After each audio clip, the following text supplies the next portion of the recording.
Alrighty. Welcome to today's webinar with Ulleo. We've still got people trickling in, so I'm going to wait a couple of minutes before we get started. But to introduce myself, my name is Jane and I lead the campaign team here at Birchal. I'd like to acknowledge the traditional owners of the land I'm beaming to you from today. Birchal is based on the lands of the Wurundjeri people of the Kulin Nation, and we pay our respects to their elders past, present, and emerging. So Birchal is the licensed CSF intermediary running Ulleo's upcoming equity crowdfunding offer, where everyday investors can back businesses they believe in exchange for equity. It's a way for founders to turn supporters into shareholders and for investors to share in their success. A quick disclaimer for today. Today's session is for informational purposes only and isn't investment advice. So we recommend that you please review the offer document and the CSF risk warning at birchal.com before investing. Today we're joined by the Ulleo leadership team. We've got Dave Duncan, the co-founder and CEO. We've got Emma Harris, the head of operations, Matt Brown, their chief marketing officer, and Brett Wolford, the head of product and learning. Dave and his team are going to walk us through Ulleo's story, and the whole team will also do so, but they'll be on hand for some Q&A at the end as well.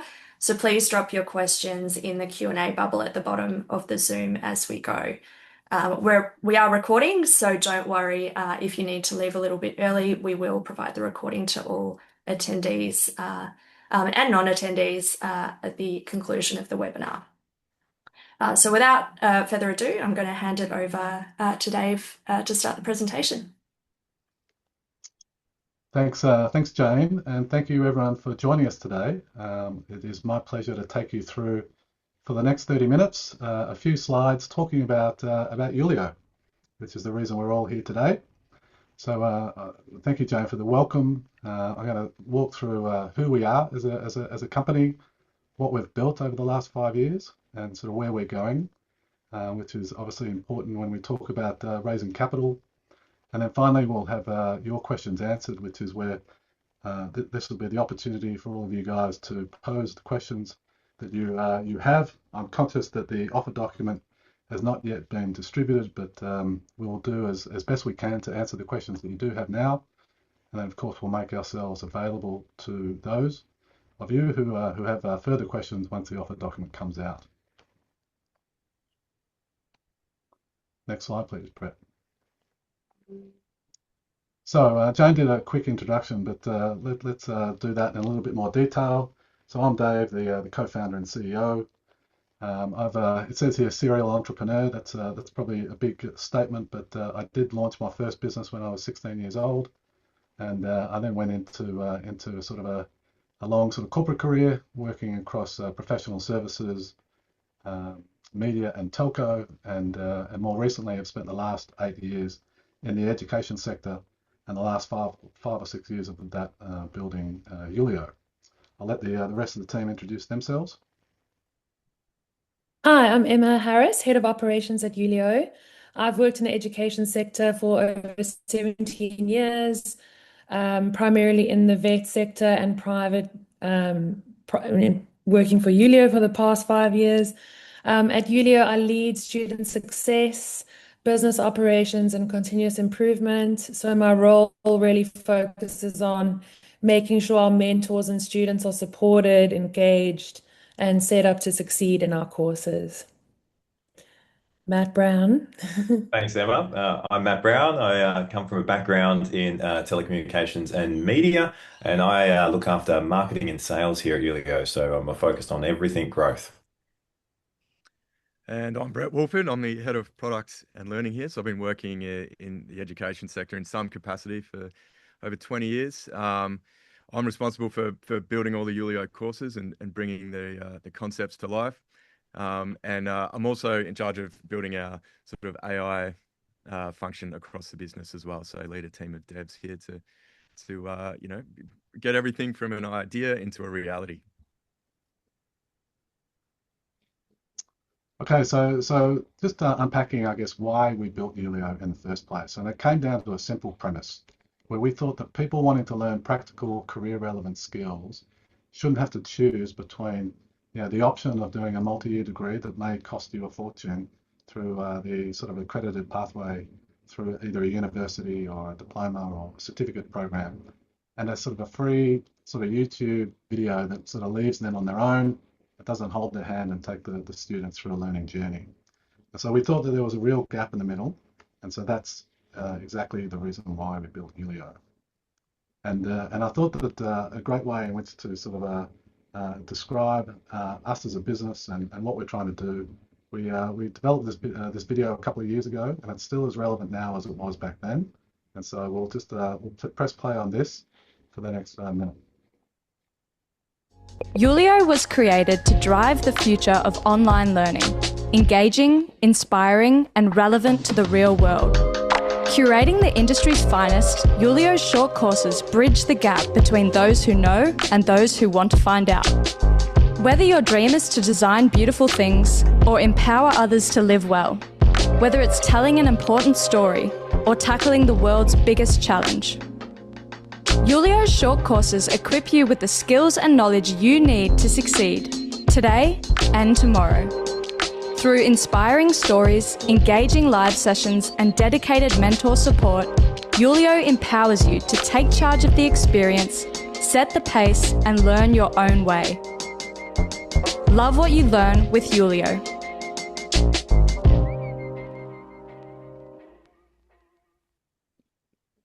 Ulleo short courses bridge the gap between. So thanks for that, Brett. So obviously we operate in the online education sector, which is a huge market just here in Australia alone, at $12 billion and growing at between 10 and 12%. But Ulleo specifically operates within the short courses and the micro-credential sector, which is indeed the fastest growing segment within that broader online education market. And there's really sort of four tailwinds that are sort of driving growth in short courses, and which Ulleo is directly and indirectly a beneficiary of. The first is the side hustle economy. So this is something that is associated a little bit with, I guess, the rise in terms of AI uncertainty, which we'll talk about more in a moment. But there was an amazing stat out of a Westpac report in 2025, where 55% of Australians are either currently or considering a side gig to, I guess, supplement their primary income source and to build some, further variation in terms of the and redundancy in terms of their earning capacity due to, I guess, concerns around the future. The second tailwind driving this is micro-credentials. So there's a national micro-credentials framework, which many of the higher ed providers are starting to focus on in more detail, and that is building sort of short courses and micro-credentials which you can stack one on top of the other to work towards a larger accredited outcome. And private providers like us can start to contribute into this framework, which we're very excited by. The third is unfortunately getting a lot of press coverage at the moment, and that's around affordability. I think that the cost of living pressure has been immense for some time, and it is getting worse due to some unfortunate circumstances in the market right now. And so this cost of living pressure really puts, I guess, downward pressure on people's willingness to pay for large degree and accredited outcomes. And the fourth is the AI uncertainty, which I mentioned earlier. And really, people want practical, sort of career relevant skills that they can apply straight away, because they don't want to be tied up in study for years and years into spaces where they're just not quite sure whether that's going to be relevant years into the future. So we're talking about the problem. So on the one hand, we've got the formal education, which is under pressure, and then on the other hand, we've got sort of online courses which address some of the gaps, but have other problems of their own. And so I think for both those scenarios, the completion rates suffer, which leads to unfortunate outcomes for students. So if we focus on the formal education on the one hand, and within that we sort of mean higher education, the universities, the TAFE sector, and the vet sector, or the vocational education sector. Certainly they have some very strong attributes. The first of which is, you get an accredited outcome through a registered credential. And there's also structured curriculum. The problems, though, are quite significant as well, in the sense that it can take you a long time to complete, anywhere from 1 to 5 years, depending on what you choose. It can be expensive. Certificates and diplomas are probably $4,000 and upwards, up to $60,000 university degrees. The curriculum can be very slow to update, which is a problem hampering the vet sector in particular, and they're intensive. Trying to fit in a full-time diploma or university degree alongside a busy career or life and kids can be very challenging for the student. And so the outcomes for those is that completion rates suffer, and that's a particular problem that the vet sector continues to grapple with. There can be this continuing industry skills gap where technology and innovation continues to develop at pace, making it very difficult for the industry or for the education sector to keep up. And then even we see at the moment that over the past several years, the Labor government has been investing significant subsidies into particularly free TAFE programs, but we're still seeing student populations declining in key sectors. And then on the other hand, you've got sort of the online courses, and so there we consider the likes of Udemy, where you can get access to a trainer delivered course for a very little amount of money. On YouTube, many of these things are free, and so they're strong attributes, having cheap or free resources or education resources available, which can be self-paced and flexible to complete. But they also have significant issues, such as there's no personalised support, they're not localised for the Australian market conditions, or legislation or any of those types of things. There's no real accountability or trainers or mentors supporting the students through their learning journey, and there's no recognised credential at the end of it. And so they do acquire the knowledge, perhaps, but don't really have anything to show for it, which is particularly relevant when you're needing to apply for jobs and those types of things. And so we see in the online courses side is the same issue that is on the more formal side of the education, where completion rates suffer, and that leads to substandard outcomes for students. And so that's really the problem that we see it. And so Brett's going to talk to you now about the solution that we at Ulleo are providing. Yeah, thanks, Dave. So, our idea was to really bridge the gap between what's happening in industry here and now and what the students are seeing at their end. So, our model works around partnering directly with industry leading, brands, professionals, to sort of curate a bespoke learning experience that's designed for student outcomes. Now, those student outcomes, it might be, a hobbyist, it might be someone looking to change careers or even considering going on to further study. But, the premium learning experience is sort of around, well, let's take these students behind the scenes and actually go and, we send out film crews and we've traveled around Australia to sort of be storytellers of these industries. And it's also getting the industry, they're sort of setting the curriculum and setting the outcomes. So, a good example is our animal care course with the RSPCA in Queensland, where we went to them and said, look, if someone's wanting to start a career in animal care, what are the things they really need to know, before they step in the door?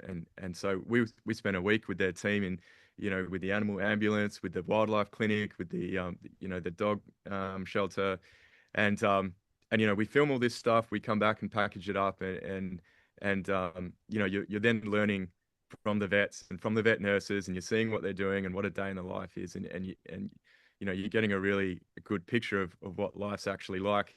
And in an industry like animal care, I mean, that it's quite confronting as well. A lot of people would commit to a longer form qualification, then realize, actually this is really hard. I'm dealing with a lot of tough stuff, and it's not what I thought it would be. But that course, then the endorsement and the expertise shared by the RSPCA Queensland is becomes really meaningful in the Ulleo credential. So we've built 30 courses across 9 different subject areas here. As I said, I think the premium learning experience is really around, you're learning from people. I think the best thing around formal education, for me and probably many others, is when the industry guest speaker came in and talked about what they did yesterday or the current challenges they're dealing with and how they're doing it. So, we've built a course around that concept. And it's not just one person, it's a panel of experts. So you're getting a breadth of perspective and a full picture. Obviously, as Dave mentioned, we want it to be affordable, cost effective. We have industry mentors that we employ that students can ask questions, for their personal sort of context and needs, which is a huge win as well. So they're not sort of left to just kind of do it on their own. They actually have the opportunity to interact and network with industry as they go along. And then we've recently introduced a guaranteed work placement as well, which is something where we're really proud to put forward to our students, is that, hey, if you're considering wanting to get experience in the industry, well, you can complete our course and we'll help you find a work placement to continue onwards and upwards in your personal goals. So looking at the industry partners there, obviously, we've worked across a lot of different sectors and partnered with some really premium brands. And, again, it's something that from having worked in different settings in the education space, I'm really proud of what we've built here. And, as the video shows, it's, as far as online short courses goes, this is above and beyond what's out there. Often, we see stuff out there that's sort of outdated training materials, kind of re-stick it as an online course, and it's a 300-page PDF that you can download and read, and that's your online course, And so, that stuff, I'm really uncomfortable that stuff's even out there in the market, and really, we really wanted to kind of, shake up the industry and disrupt that stuff and put forward our solution here. So thanks for that, Brett. So, Ulleo is indeed now an established business. We've got a leading market product, we've got proven economics, and we're accelerating our momentum. So just running through some statistics here. So we achieved $2.6 million of revenue for the last 12 months, up to 31 December 2025. And I'm conscious that time has since moved on, and so that number is now $2.7 million for the last 12 months up to February 2026. We achieved 70% revenue growth in the 6 months up to 31 December, which is 70% higher than it was the corresponding period the year before, and that's reflective of the reseller growth that we'll talk about in a moment, about those guys coming on board and helping us enroll more students across a larger cohort of sectors, but also in different countries as well. We have 6,000 and growing students that we've enrolled over the last several years. We have achieved a 4.8 average star rating on Google reviews, which we're very proud of, and which Emma will talk about more in a moment. We have improving gross margins, which is a reflection of both the increased efficiency of the business, but also adding high margin reseller revenues onto our direct-to-consumer established business, and efficiency has been improving significantly through both, I guess, a strict sort of control of costs, but also increasingly leaning into and leveraging AI developments, which are meaning that we can grow this business efficiently without having to grow headcount, which also indeed delivers better outcomes for our students, and is all around beneficial for the business. And so we've more than tripled I guess our student to staff ratio over the last 2 years, and we think that there is significant improvements to come as we continue to deploy AI further into the business.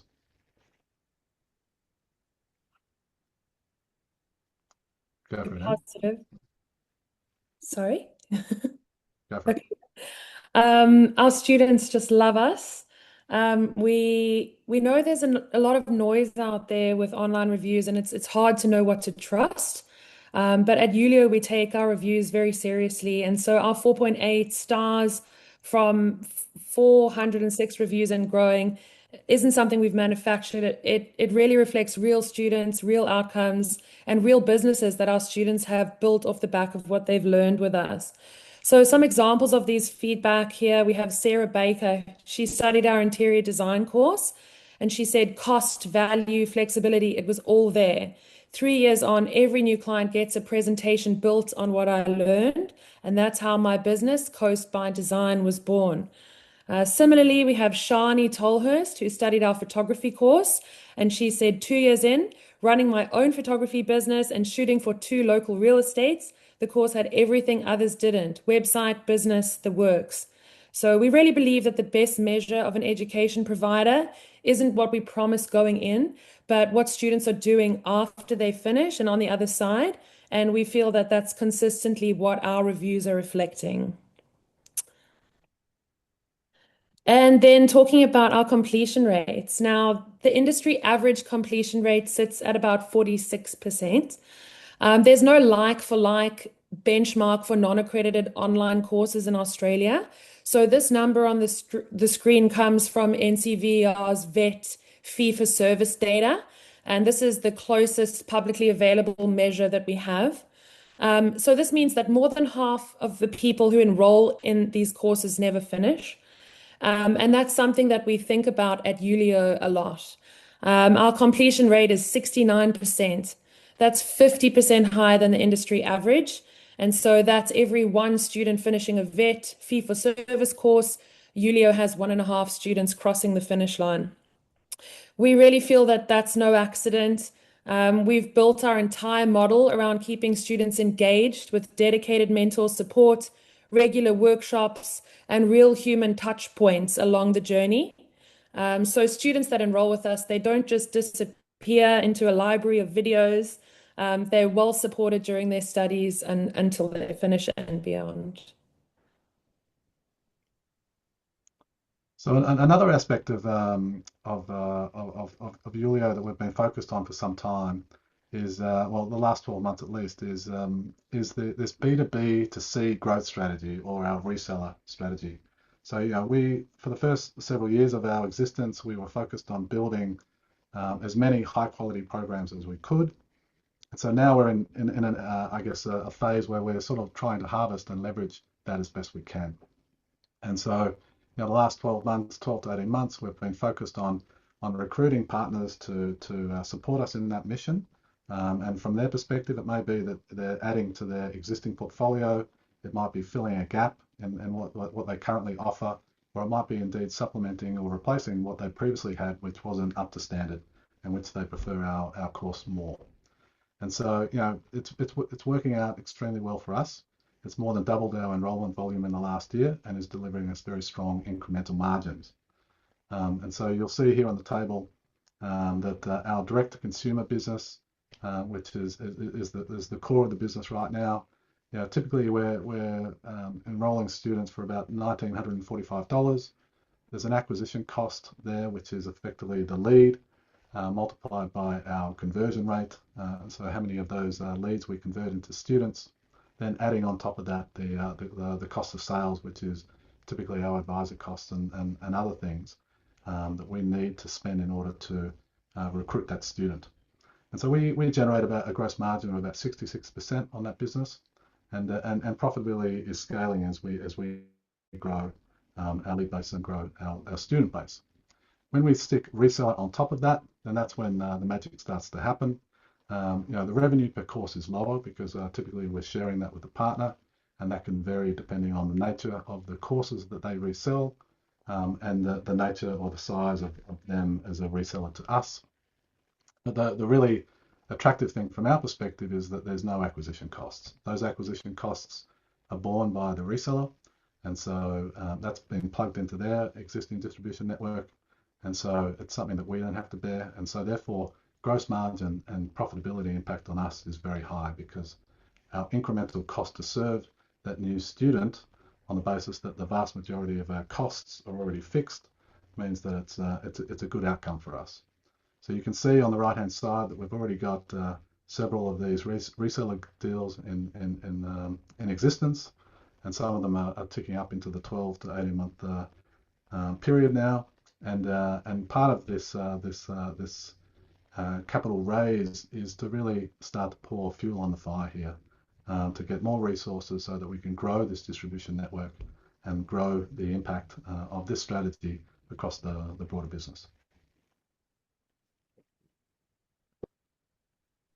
Yeah, thanks, Dave. And this is showing that in real life. So in a minute, we're going to talk about how we're going to grow it even further. But this is just showing the growth that we've been able to achieve, and we're incredibly proud of in February hitting our highest number ever with over 400 enrollments. And as you can see, partnering with other providers has been a real incredible unlock for us, and it's going to be a great way that we can fuel our growth moving forward.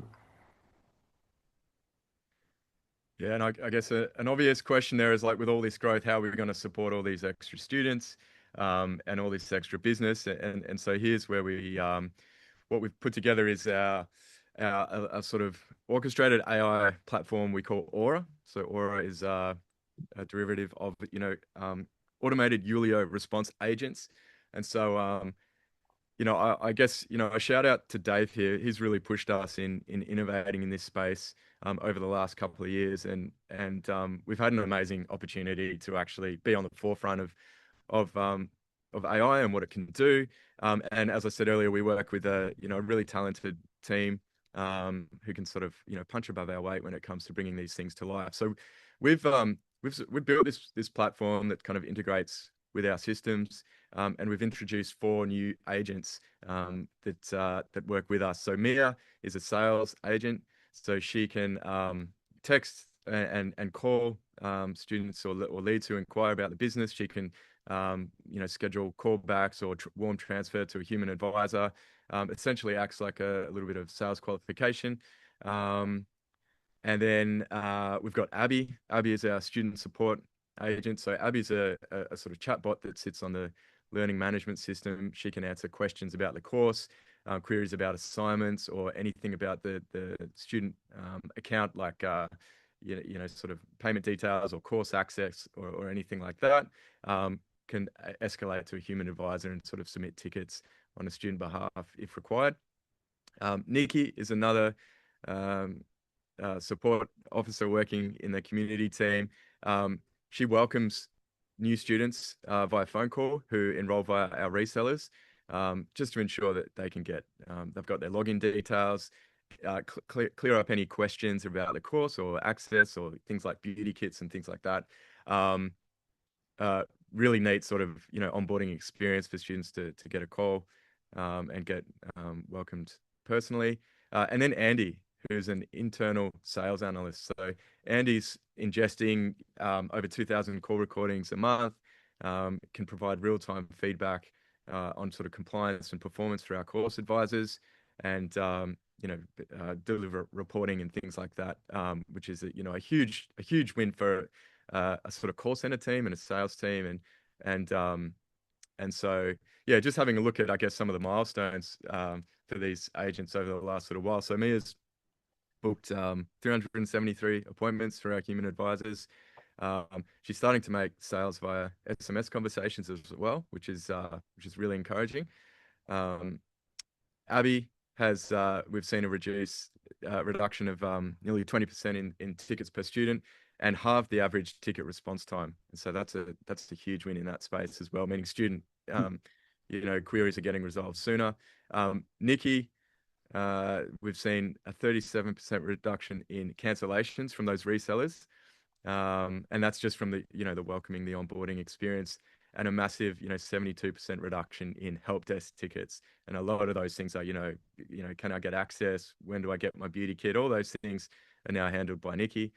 And then, Andy's just a really helpful tool. Again, typically in a lot of businesses, you'd have a dedicated role of a sales analyst, having to listen to calls and handle compliance and things like that. And so this was a no-brainer for us, and it's enables us to free up people's time. In this case, Matt's time to focus on things that matter, and less of the sort of kind of admin tasks that can be handled that way. So moving along.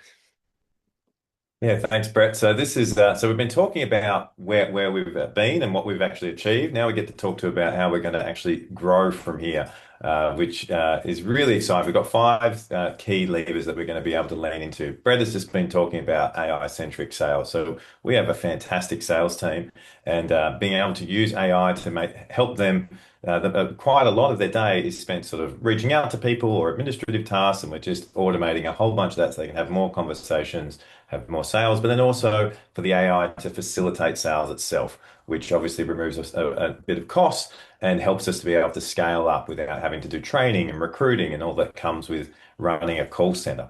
David's touched on distribution. We have more distribution partners, and we can actually continue to do this, scale this business out.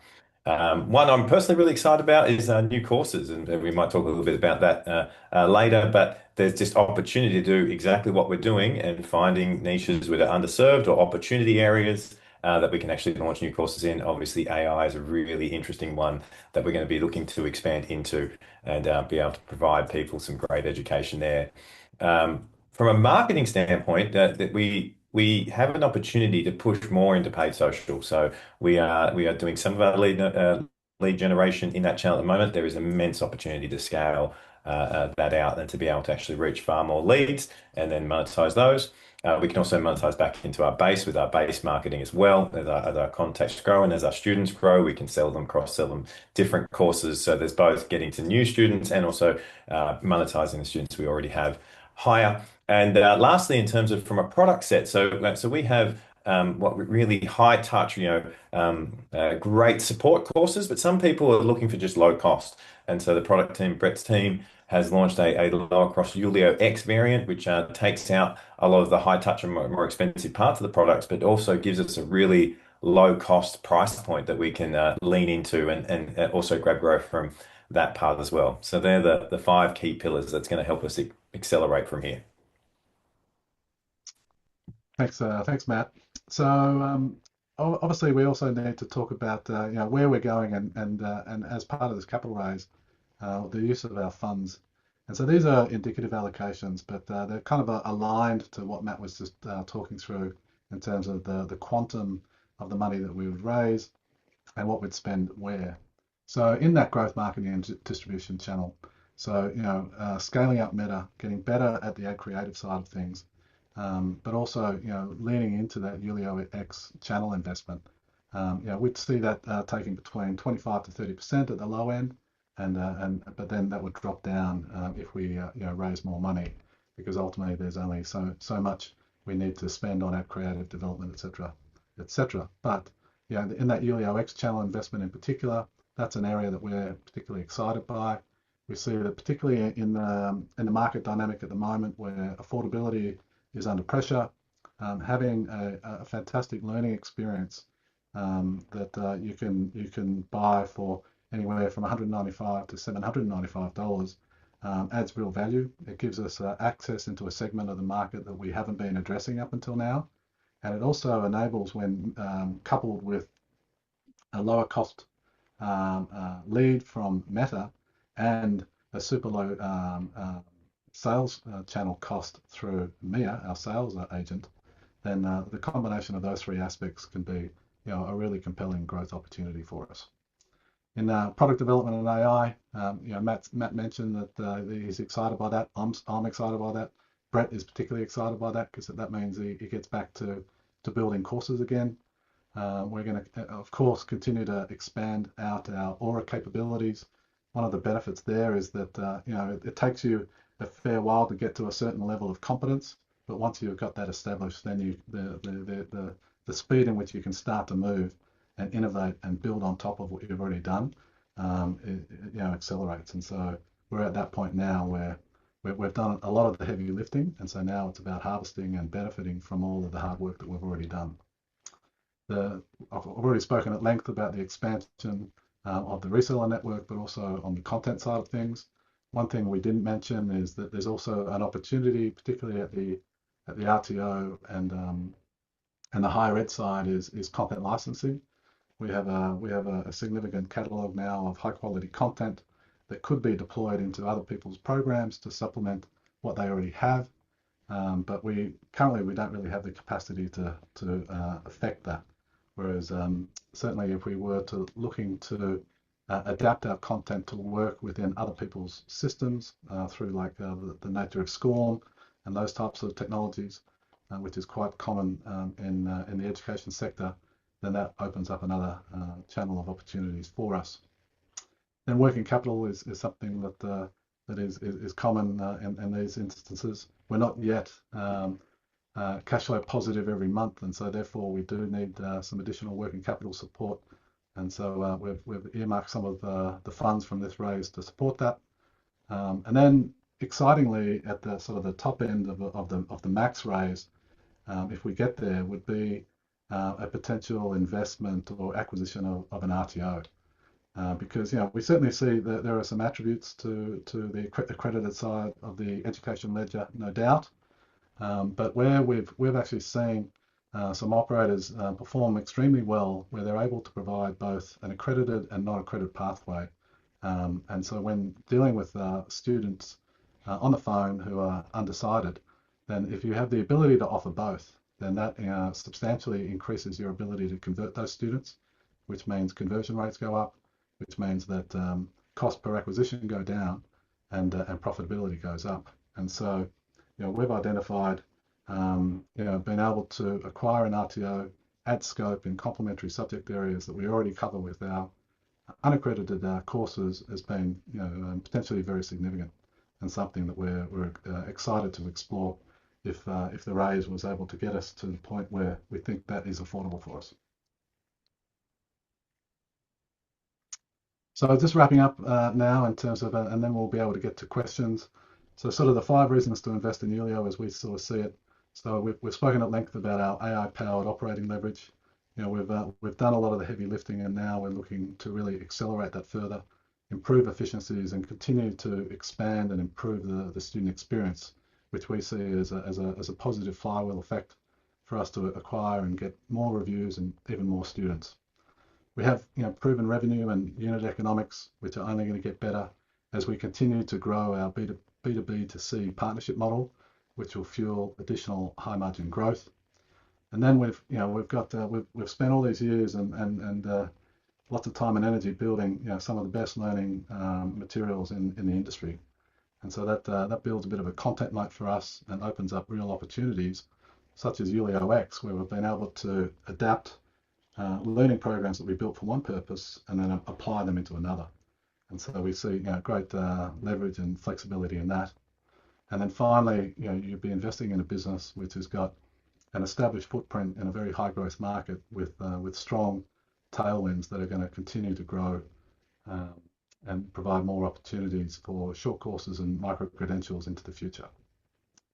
So so that was kind of what we had in terms of prepared materials up until now.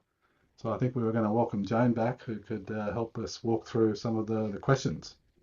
Perfect. Thank you so much, Dave, Emma, Matt, and Brett. A really great presentation. So I'm keen to get stuck into some questions that have come through. So there's some good ones in here. If you haven't already, please pop your questions in the Q&A box below, and we'll get through as many as we can.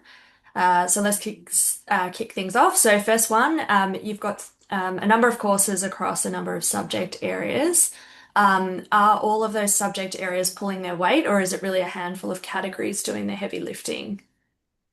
Yeah, good question. So I would say that we look at it through 2 metrics. I guess one is leads, the volume of leads, and then the second is the conversion rate and the ones that we get the best conversions of. Because typically our lead costs are broadly the same, irrespective of the industry or the course. And so we look at those 2 aspects. And so I think that we need both volume in terms of leads and students, but we also want efficiency in terms of the conversion rates. And so I would say that our biggest programs are interior design. Landscape and garden design is a growing and very profitable segment. So the leads are not as high, but the conversion rates are very strong because that's such a unique and compelling proposition in market. Mental health and counselling, significant lead volume, but more of a challenge in terms of conversion rates. And then beauty, we have several beauty subjects that we offer.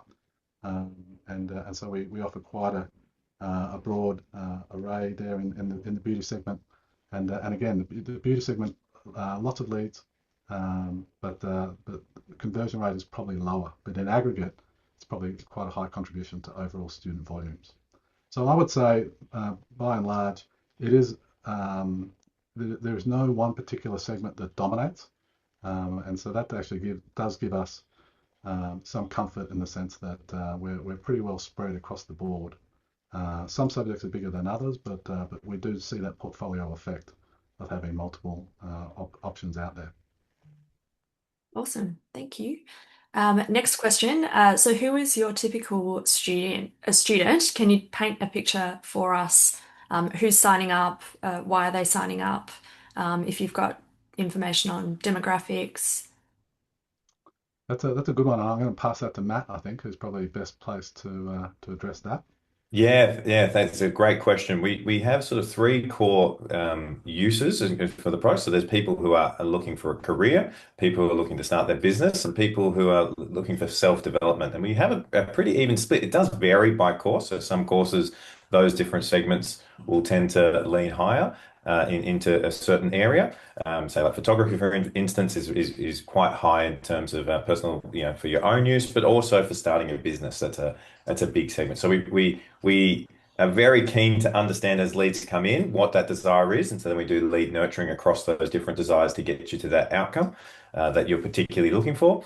And then we also skew quite significantly to a female audience. A female sort of sub 35 audience is typically who's buying our courses. Nice, great answer. I've got a question here about how much money is being raised, the price per share, market cap. So just a note on that question. So specifics around valuation, share price, raise target will be all laid out in the offer document, which goes live when the offer opens next Tuesday. So please make sure, if you haven't already, to register interest for early access. You'll get that insight. In terms of PE ratios, dividends, and exit, that does fall into the prospective financial information territory, and so we're not able to speak to that in the webinar setting. But again, the offer document will have historical financials, use of funds to help you make an informed decision, and Dave's always happy to chat to you directly if you would like to dig deeper into the numbers. So another question, how do you collect and act on customer feedback, and how has that shaped the product over time? That's probably a good one for you, Em. Yeah, so we've as we mentioned earlier, we have been pushing for Google reviews for some time. So a lot of it is through those Google reviews, but we do also have customer satisfaction surveys that we've launched off the back of our help desk tickets. So we keep an eye on, whether people were satisfied with the outcome of their inquiry. And then we also have a few success stories that we've captured via video testimonials. So I actually have one-on-ones with students that have successfully completed our courses, and we do a video capture. We use some of that and pass that to Matt's team in some of our marketing, social clips, and that sort of thing as well. So a couple of different ways there, yeah. There's probably another valuable channel, which is also the mentors as well. Like, because we have industry mentors working alongside and supporting the students through their learning journey. And M has a sort of a monthly catch up with all of our mentors. And so they're feeding back feedback all the time in terms of where they're seeing students getting stuck. And we've had multiple instances where we've deployed a course in market, but then we might find that the students get to a certain point and then they get stuck. So there's either an assignment or something of that nature, which is not perfect, and so we need to go in and fix it. And so Brett and his team have spent a lot of time refining what we've originally built to ensure that the student is progressing as best they can, and you're seeing that in the completion rates, which is we're sort of being proactive in terms of the way in which we're addressing the student feedback so that we can optimize as best we can. Yeah, that's just probably an additional point there about the courses almost sort of being living, breathing kind of things where, in a typical sort of formal qualification, you've got a curriculum structure that's set, you've got, there's certain, knowledge that needs to be covered within a course. Whereas, yeah, to the points earlier, we can adapt, whether that's new legislation on, copyright for photography, or whether that's, sort of AI innovations disrupting an industry. We can update, rapidly, whether that's a content. But we also run live events as well, and that's been a really great tool. Where, if there is demand for a certain sort of area within a course from our students, we're able to kind of facilitate extension kind of topics and give that sort of more dedicated deep dives on some of these subjects. And they're happening monthly. So that's I think a really powerful tool in the Ulleo course offering as well. Perfect. So this is a good question. Which competitors worry you the most, and what are you doing over the next 2 to 3 years to stay clearly differentiated from them? That is a good question. So actually, we could probably bring up a slide in the appendix that we have that talks to how I guess we see ourselves in comparison to our competitors, because that's obviously an important aspect. So here's a slide that we developed earlier, which is the competitive landscape as we sort of see it. It's aligned to sort of what I framed earlier in terms of the sort of the formal education sector, the sort of the informal education sector being the online courses, and sort of how we sort of compare. And so I won't talk to any specific competitors specifically, because the reality is that in every subject we have multiple competitors. And because, like for instance, in mental health and counselling, there's lots of RTOs out there that provide, Cert 4s and diplomas and so forth in mental health and counselling. And so, we compete against them in terms of that, into that space, but we compete with a very different product that's delivering a different outcome for that student.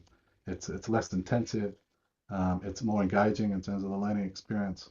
And it's available at a far cheaper rate. So there are different ways in which we compete with all the different competitors out there. Whereas in landscape and garden design, for instance, another example, so there is a diploma of landscape design that several of the TAFEs and private vet providers deliver.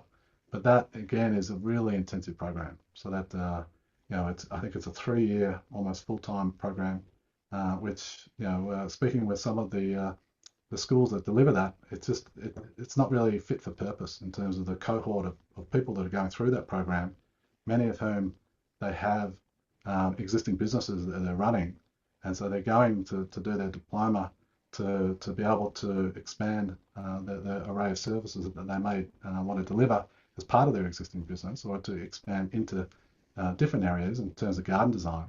But the reality is you don't need to go to school for 3 years and spend huge amounts of money and time to develop skills and expertise in garden design. And so like a Ulleo course, getting mentored by the likes of Jim Fogarty is a perfect way in which to do that.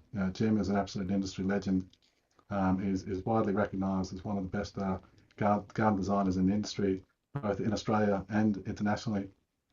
And being able to work alongside him, Jim's actually physically marking assignments that are submitted by Ulleo landscape and garden design students, and getting his feedback and input into their concept designs, etc., is fantastic. And so that's why we're having really productive discussions with the likes of TAFEs and other RTOs who are really interested in adding the Ulleo program into the mix as part of their learning journey, or the way in which they deliver education to their students, because they kind of recognise that the big approach that they're currently adopting is not necessarily suitable for all. So you sort of see here how we sort of look at the market and how we line up against the competitors. From an affordability perspective, we see ourselves doing far better than some of the formal education opportunities. In terms of recognised credential, certainly that's where formal education excels. Online courses, typically you don't get anything, whereas we do provide a certificate of completion that is sometimes backed by industry partners who have accredited that outcome. All of our stuff is localized. it's flexible. We're offering expert support and accountability, and it's industry relevant. It's aligned to current market, to the Australian conditions, and that's why we're seeing completion rates far higher than what the alternatives are. So I hope that goes to some way to address the question. I know it's difficult, but we do have many different competitors, but we feel that we compete very strongly in the areas. Awesome. Thanks, Dave. Another question. What evidence do you have that employers value Ulleo certificates in hiring decisions compared to TAFE or university credentials? That's a great question, and I was just going to jump in on the end of your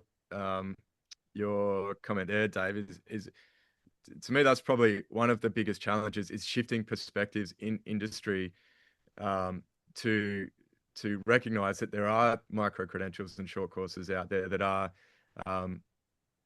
that do matter, and they are valuable and I think comparing short course providers is really sort of it's a really tricky thing to do because they're very different in terms of quality and outcome and all that sort of stuff. So I sort of see the Ulleo challenge is helping shift the perspectives within industry. Now we do that already because we're partnering closely with industry. And so as Dave said, when the RSPCA has endorsed a dog care and training program, that's the thing that matters there. Likewise, the interior design, landscape design institute. So I think for us, more of those industry endorsements of our program. I mean, and that's what we're trying to do. Where the industry is the hero here for all of our courses, and I think but what we're doing is, or what we have done has been new. So when we, approached the RSPCA and said, hey, we want to build a course, but we want to do it with you, people had never got that request before. And so, we're starting to shift that, and we're definitely starting to see that. And you'll see in the, the student outcomes and where they're getting, it is changing. It's definitely a challenge though.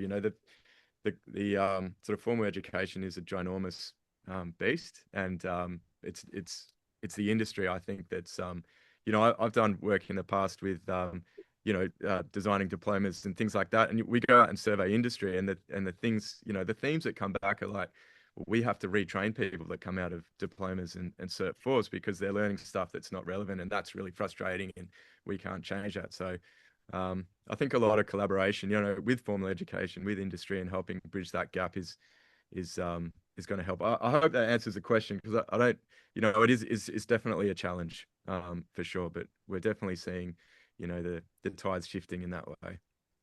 Yeah, for sure. Thanks, Brett. Question for you, Dave. What was the moment you realized you had to build Ulleo? What originally sparked the idea? Yeah, so I was working within Candlefox, which is a large education marketing business that works with the education sector, generating student leads, and in some cases converting those leads into students.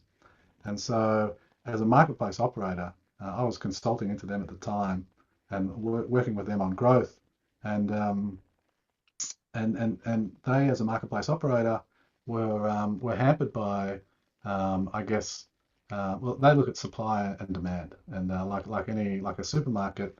If you what makes a good supermarket is somewhere that has breadth of offering in terms of everything that you need, and then depth of offering, which is multiple options for each product that you're looking to buy.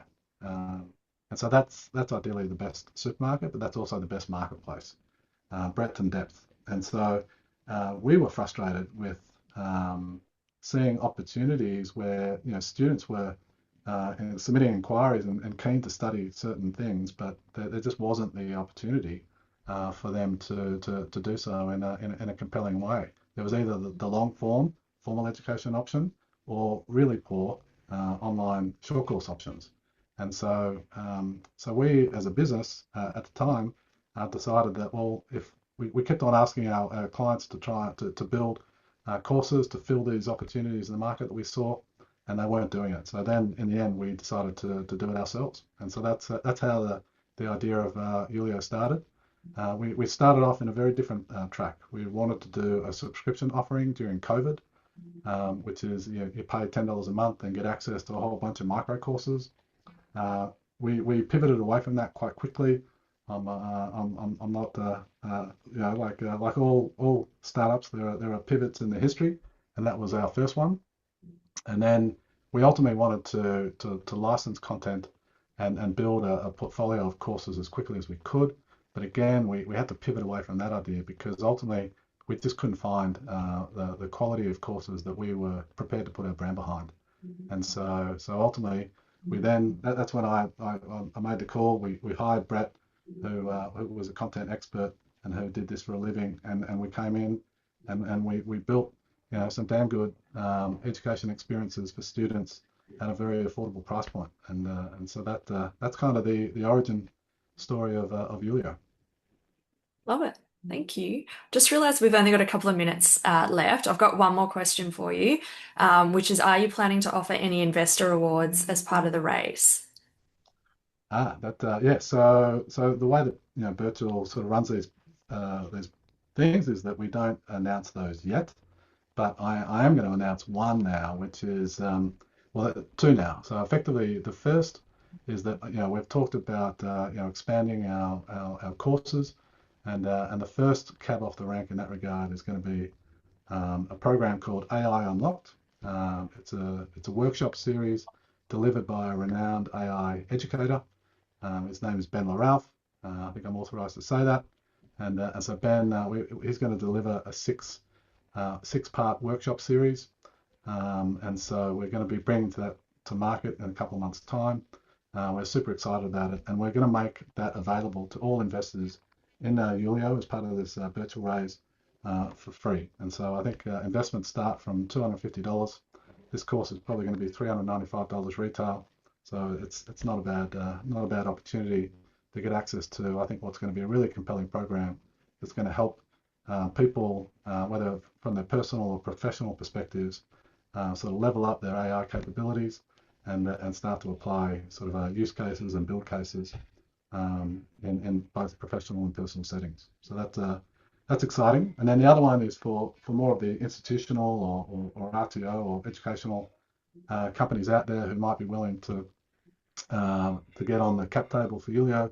We're also going to be providing them an opportunity to get some real face time with Brett and his team to understand, I guess, our experience with AI deploying. What are some of the wins, some of the losses, which are as important as the wins, and really get under the hood and sort of help them understand how our learnings within an AI environment could be applied in their sort of context. So they're just two, I guess, investor incentives that we're going to come to market with very shortly. Perfect. Great. So if you did ask a question and we didn't get to answer it, I'm going to forward the list of questions to Dave and the team so they'll be able to come back to you directly. So I'm going to wrap it up now. So thank you, Dave and the rest of the team for a great open and insightful session. And to everyone watching, thank you so much for joining the Q&A today. I'll be sending a recording around of the session. So if you missed it, you can forward it to a friend. They'll be able to catch up. So the expression of interest cam for Ulleo is live right now on Birchal, and it will end on Monday evening. The offer will open Tuesday the 21st at midday. So yeah, if you can get your expression of interest, you'll have early access to invest and to the offer document before it goes live to the public. So thank you again, everyone, and have a great rest of the day. Thanks, Jane. Thanks all. Bye. Thanks, Jane.